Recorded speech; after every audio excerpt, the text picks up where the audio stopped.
We don't use it all the time, we're just using it for internet, if it's not. I mean, you know, I want to make sure that. Well, never been a problem before. Yeah. Like the first time in 21 years I've heard. Yeah, so the first time they've been down to walk on, you have to leave before Thanksgiving break there. Use the walk on, I'll send it. But then I tried it the next day, I'm like, okay, fine, and then he figured it out that it's a faculty versus student. And again, it's just web browsers that covers. That's strange, they must have their own access control instead of just like have safety. Well, each person has to log in themselves, so I that's. don't understand how it changed because the students had been using it all semester. It's just suddenly one day it's logged on. Yeah, that was a new machine when. We got that installed. April, May. Yeah. Yeah. So it's not like they finished it with a machine. Brought in. So where is there something gonna happen? Are they gonna change policy for that machine or what is that? That's implementation, it shouldn't be an issue until the end of the spring semester, and not the golden ticket. Okay. And the campus weather service just won't, might log in just to get some sort of data, but sometimes I'll log in to see if it's snowing in Bradford. The biggest disruptor that we're probably gonna have to deal with is this Adobe software license change.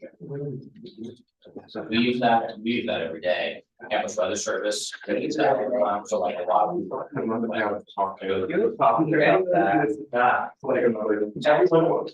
have access to that. Wait till then, wait till then, I was gonna. Oh, well, Before you get like, gets used to it. yeah, well, it's figured down and the Adobe things and stuff. Yeah, figured down, exactly just being anybody. Made that. But the Adobe thing.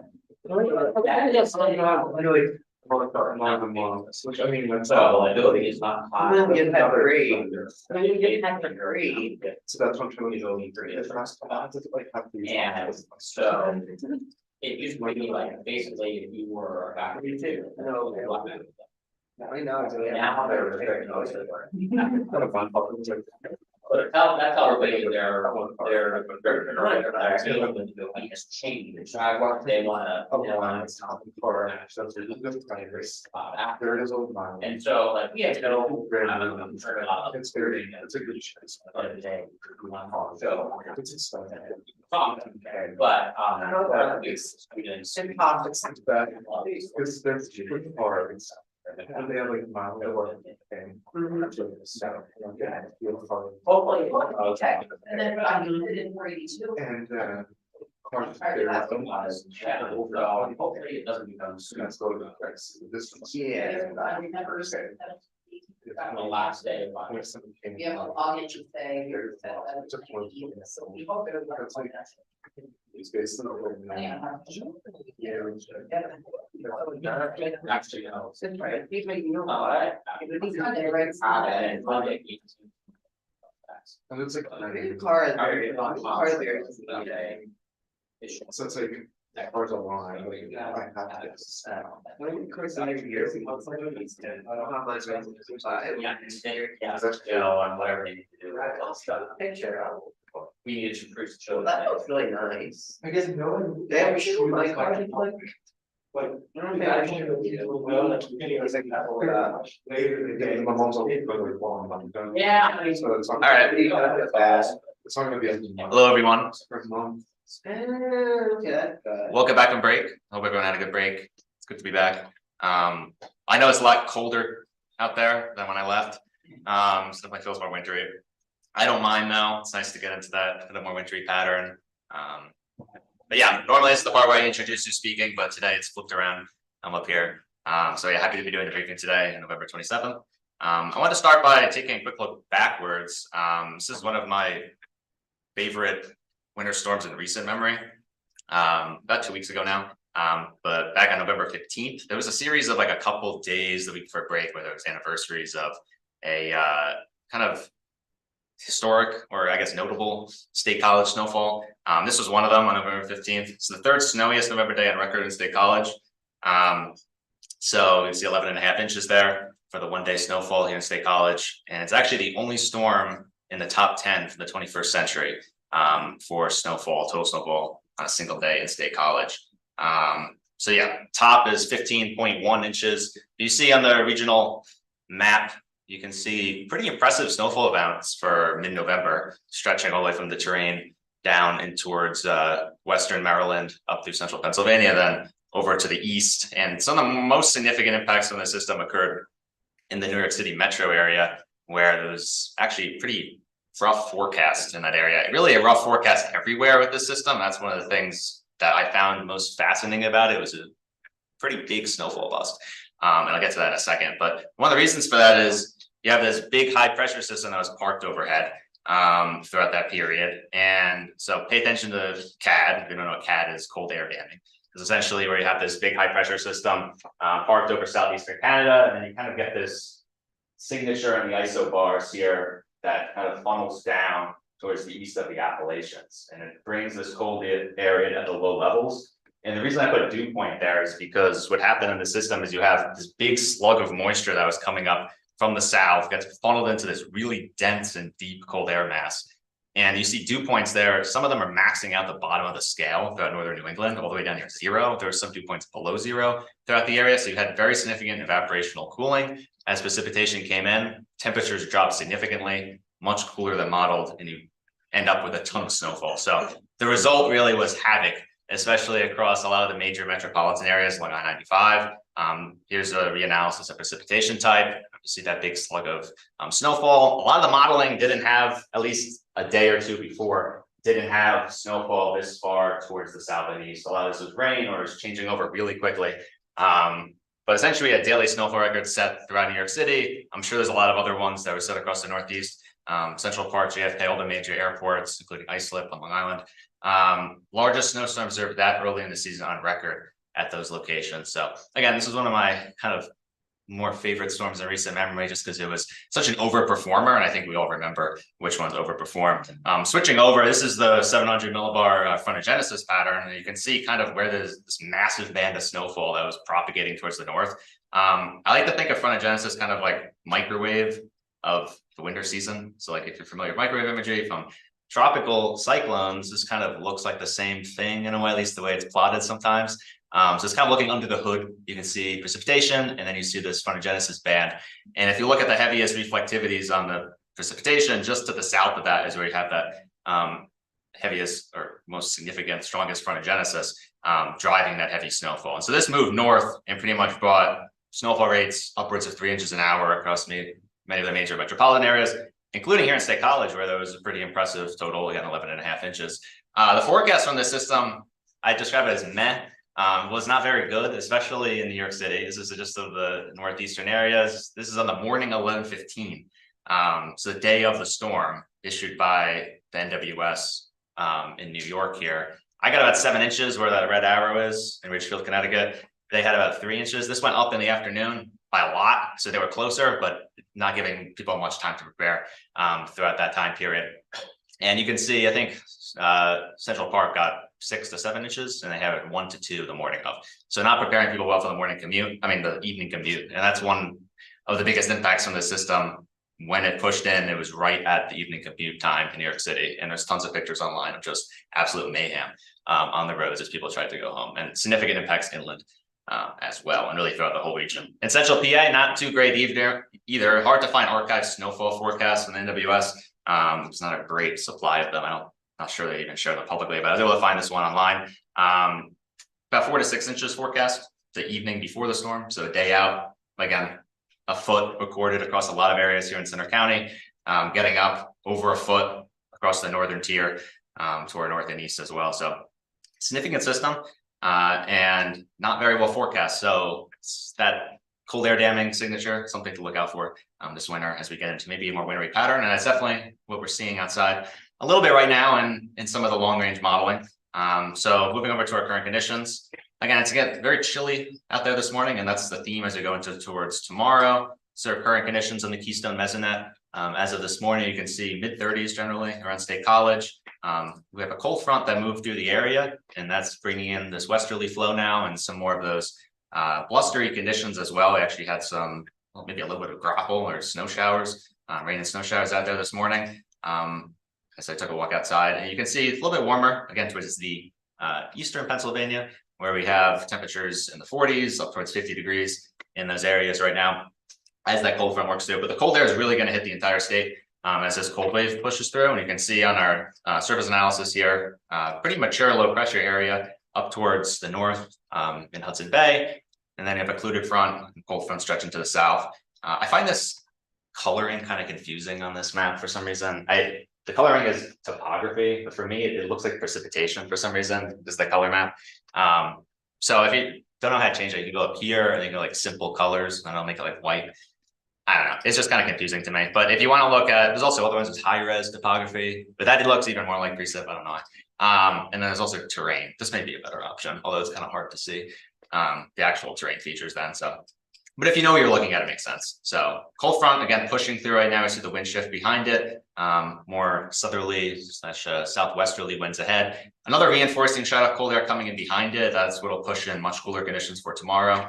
On our current satellite, we can see lots of cloudiness across the area. Again, you have that big low pressure area off the this map projection, but you can see a lot of the low clouds beginning to push in as the cold front pushes towards the east. It's actually like an interesting satellite image. It's kind of a good like test question, I almost think. You have like snowfall that occurred across many of the central plains areas here, but there's just low clouds, more like stratus and with associated lake effect precipitation across Michigan. So lots of interesting satellite features here on the visible image. Again, cloudy outside right now, and it stretches down across the spine of the Appalachians as this westerly flow pushes up and causes some scattered precipitation across these areas along the terrain. But again, we're seeing significant lake effect banding beginning to pop up, and this is really one of the biggest lake effect events of the season so far. So that season beginning to take up, and we'll talk about that more in a second, with some significant accumulations potentially coming over the next 48 hours across northwestern Pennsylvania and also to the north, to the east of Lake Ontario as well. Switching over to current radar, we set this in motion here. You can see those lake effect bands beginning to take shape across Lake Erie right now, just glimpsing the northern edge of Erie County, but that'll begin to push a little bit towards the south and kind of rotate and pivot more into Erie and Crawford counties in northwestern Pennsylvania. We can also see another band to the north coming off of Lake Ontario, and this is going to be the biggest axis of precipitation in these areas, heaviest. Not that there won't be significant accumulations as well in northwestern PA, but we could see very significant, even more significant accumulations around areas like the Tuck Hill Plateau in northern New York. So you can also see other bands coming off of Lake Superior and Lake Michigan as well. So lots going on right now in the lake effect area behind this cold front. But you can see just some scattered snow showers generally across the rest of the area, including in western Pennsylvania, really stopping along the Allegheny front right here in State College. So we're seeing that throughout the day today. In terms of temperature change over the last 24 hours, warmer actually, even though it feels chilly out there. Yesterday was a pretty chilly morning. I'm going to show a couple of plots here, and these are all kind of representative of this cold frontal passage. So you can see as of 8 a.m. this morning, much warmer.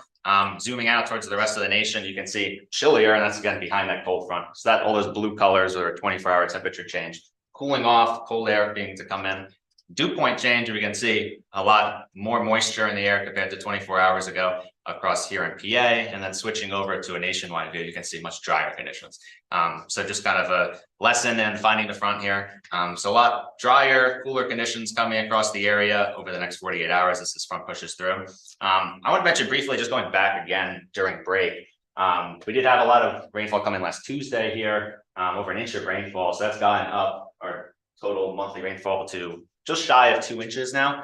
And that puts us ranked 60th here, so kind of middle of the pack in terms of month-to-date statistics. So very dry November that we had, beginning to rebound a little bit. Here's a map from the Climate Center showing we're generally sitting around 70% of normal right now here in Center County. Still pretty dry generally across the state as a whole. We'll see more precipitation maybe coming in later this week. Off towards northeastern Pennsylvania, still pretty getting down towards 25% of normal. Still pretty dry, but it's definitely improved compared to what we were seeing with only 0.7 of an inch, I think, before I left for break, which was very low. Switching over now to our modeling. So the GFS model here, just start at 500 millibars and work my way down. So if we go out towards what we're seeing now, essentially what happened over the last day was we had this big trough over the central United States, and that's pushing that moisture that we saw through in that cold front that we just saw in our satellite image. This system intensified as it moved towards the north, and we can see it wrapping up over Maine, the low pressure system there. Lots of moisture moved into New England overnight, and that kind of wrapped up, I think, some snow even towards northern Maine, but this system where colder air is locked in. But after this pushes through now, it's kind of a nice wintry cold pattern now that we see during the cold season a lot. We have a nice ridge out west, trough across the east, bringing in nice westerly flow, bringing that lake effect to the area, cold winds. So this moves into tomorrow. And we can see pretty deep in that trough at this point. So this is tomorrow, one of those days probably where we'll have pretty significant wind chills, cool conditions. You see, look outside of Walker Building and you see some of those snow showers coming down. Probably not much accumulation, but I think we will see as lake effect comes off, probably some snow showers reach into our area as well. And then this continues to push through here. As we get into Wednesday, there's a little bit of a vorticity maximum that moves through New York. Probably won't bring us much precipitation here, pretty moisture stars, but something to note, maybe a little bit of increased cloud cover on Wednesday after we clear out later on Tuesday. After that pushes through, we're then seeing more upper level ridging work in, so moderating trend probably as we move into the later part of the week. And then the next system approaches by Friday. Another vortex comes out of the southwestern United States. That's going to bring us more precipitation to end the week on Friday. And after that, I think our next system probably moves to early next week. There's a lot of energy that's kind of coming out of the west and the Pacific at this point. Still seeing ridging over the weekend, so we're probably looking at kind of seasonable temperatures. So we're getting out of this really cold stretch that we see early this week.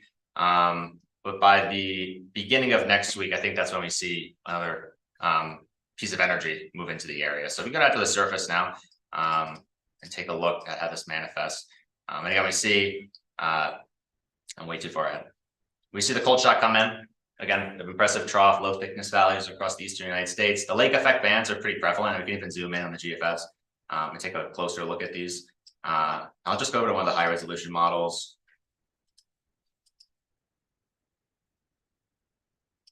Yeah, I'd love to be in like Erie County right now.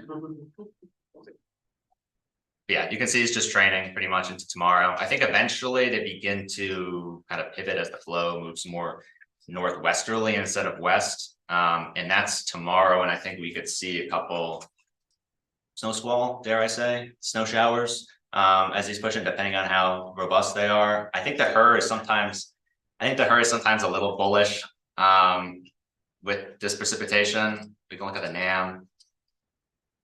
It's still pretty intense, although the NAM kind of kills them out a little bit more as they go over and descend off of some of the terrain.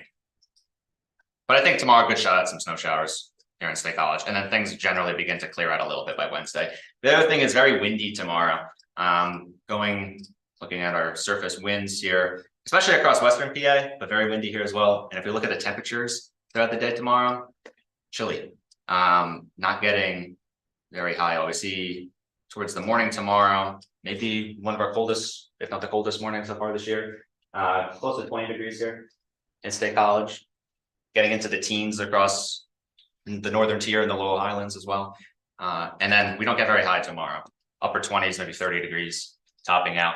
I looked at the record min-max for tomorrow. I think it was like 19, so pretty low, not gonna get close to that. But still very chilly, probably in the bottom percentile of highs for this for November 28th tomorrow. And then moving into Wednesday, you see continued cold air, maybe even a little bit cooler than tonight. And then this begins to moderate as you move into Wednesday. The deepest cold air moves out. And again, we see that upper level ridging move in a little bit and bring in a little bit of warmer air into the region by Thursday and Friday, which is when that moderating trend happens. So let's go back to the big zoomed out view here. And the 12Z GFS is coming in, nice. So zooming out here, here's our next system of note. Generally pretty dry on Thursday as well. Next system of note moves in on Friday. And I think this is generally moving in the morning hours, scattered showers, maybe some steady rain during the afternoon. And then this begins to clear out by some time on Saturday overnight probably. And then we're clearing out by Saturday morning. And again, I think we're mainly dry over the weekend. We'll watch for any scattered precipitation. But I think by Monday is when this next wave tries to push up. Still looks wet instead of white as of this moment, but maybe things changing in the long range. There is some good signals in the long range on some of the ensemble guidance. So if we zoom out towards North America here, starting with the GFS ensemble. So this is where we are generally right now, that big trough.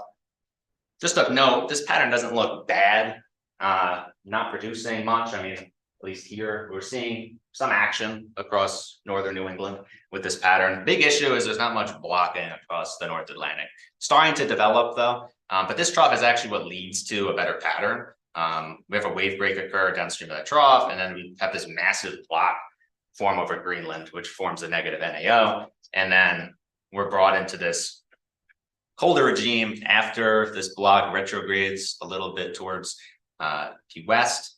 And generally by the middle of next week, we're set up with some sort of a trough over the eastern United States, a big block over Greenland and northern Canada. And then we have a ridge over the west, which we haven't had much of recently. So that's interesting. My issue is the ridge is a little bit far to the east, and there's a lot of troughiness along the west coast still. So I like to see this ridge a little bit more centered over the west coast. But there are some decent analogs for patterns like this I've seen that produce good winter storms on the east coast. I think this is just the ridge is just pushing on this trough a little much. And if this were to manifest exactly, you get a lot of southern waves. So maybe this is a better cold pattern for the mid-Atlantic, which is again something that a lot of us have been discussing with El Ninos. So, but we'll see exactly how this manifests. Going over the European ensemble, you can see by that time, it's a pretty similar look on the European ensemble, but it's a generally cooler pattern with that trough, at least close to seasonable. How much winter action we get out of that to be seen. Some of the deterministic guidance has kind of a troughiness, looking like you're going to get some waves that come up the coast, but there's been some action on the long range GFS, European here and there, but it's nothing too sustained or impressive at the moment. There's been kind of eyes on this middle of next week period, like December 6th to 7th, with some storms forming around that time, but kind of to be seen exactly how close that gets. But the pattern is decent. The North Atlantic block is there, some ridging out west, so it's possible we get something in the right timing.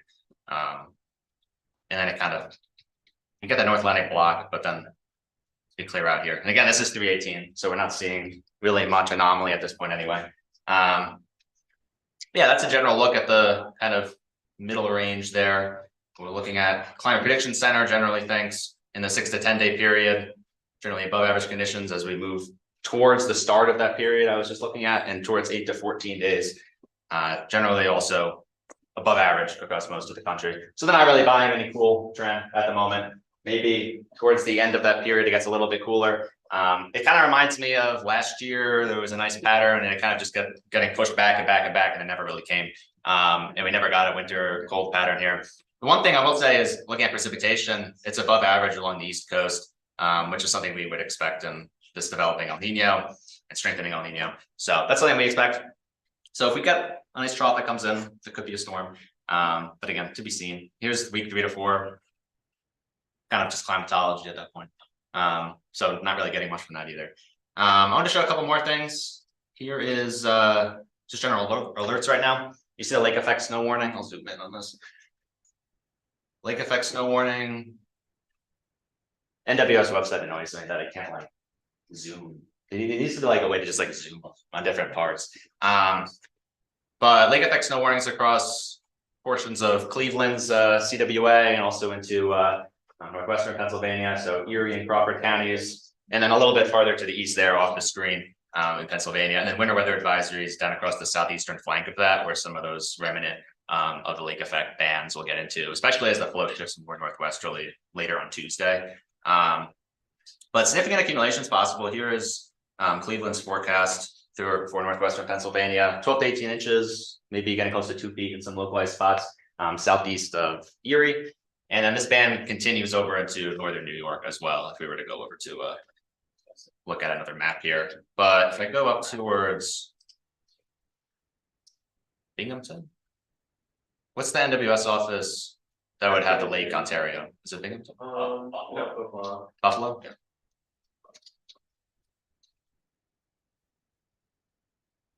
Yeah, so here are the rest of the lake effect snow warnings, and then also off of Lake Ontario as well. And then here's their little graphic weather story showing us here. You can see along the Tug Hill Plateau, which is pretty much that red dot there. It's could get upwards of 2 feet of snowfall. So yeah, I'm jealous. If only I could come here. Instead, we'll be looking at flurries tomorrow. See, that's what's coming to those areas. I couldn't imagine being like in the middle of this, like while you see all this snowfall occur. This is just rough.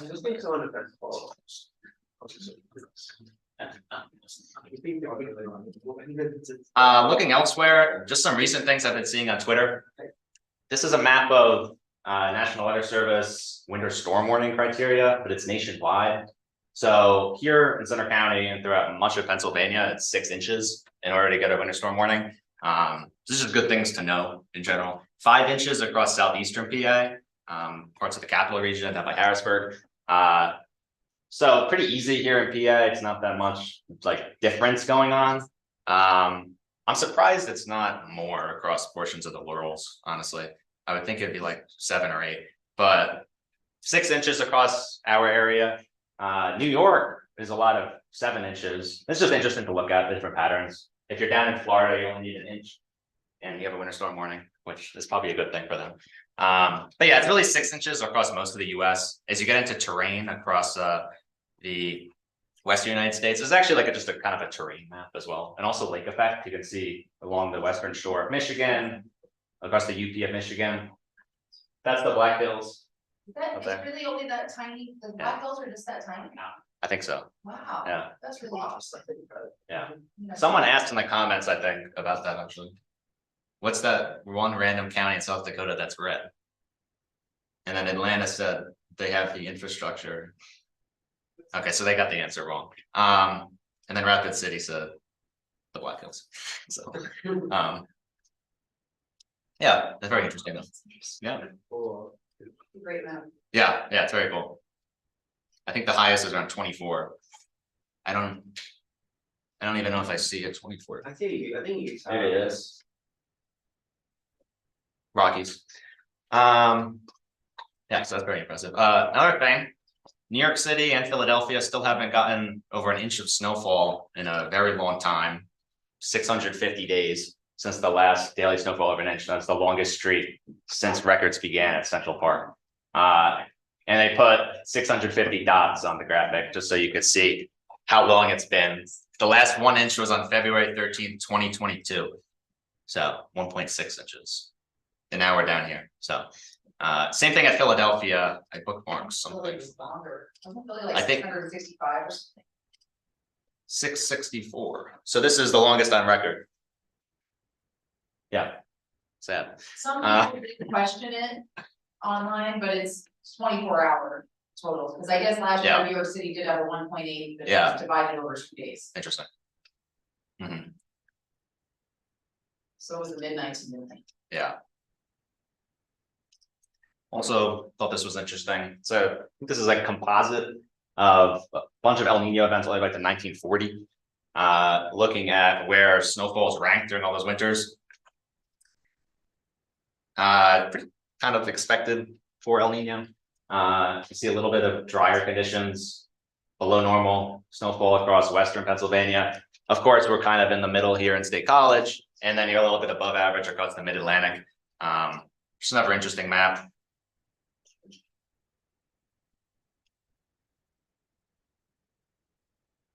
Yeah, and I think the gray here is generally near average. But yeah, we're right in the gradient like normal.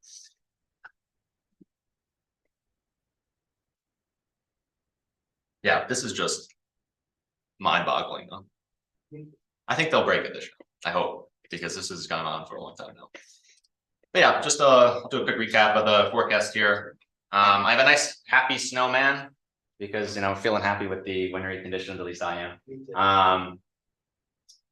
It was really weird when I did the weather briefing in March. A lot of the descriptions were like very similar to what the conditions are. I don't know why, but they were very similar. I honestly kept a couple of them the exact same. It was like the same theme of light rain and snow showers, and then it moderated towards the end of the week. So weird, but yeah, average high for today 44. So that's closer to where we'll be at the end of the week. So tomorrow will be close to 15 degrees below average. Records are 66 today, back in 1909, and 7 degrees for a low in 1930. Average low around 30 degrees. So tonight will be around 10 degrees below average for that. Yeah, so some light rain, snow showers today, 37 degrees, and then we're dropping towards 30 tomorrow, kind of going back up on Wednesday. But those breezy conditions linger, and then we're moderating towards the end of the week, mid to upper 40s on Thursday and Friday, and again dry after today and snow showers tomorrow until Friday, where we see some of those rain showers move in and then continue into the overnight hours and probably clear out by the time we get to Saturday. So that's about all I have. Does anyone else want to talk about anything? Yeah. Back at it with another Friday rain event, it seems like. Yeah. Back at it with another Friday rain event. Maybe we're moving back towards that wet pattern towards the weekend. Pattern. Yeah, we'll see. Anything else?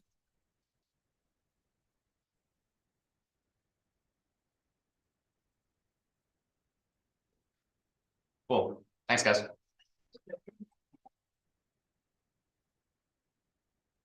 It was great to have an undergrad leading the discussion. Of course, Thank you of course. very much. Yeah. Thank you. Excited for Is there one more next week? Yes, Ben is next week. Oh, yay. Final weather briefing next week. Exciting.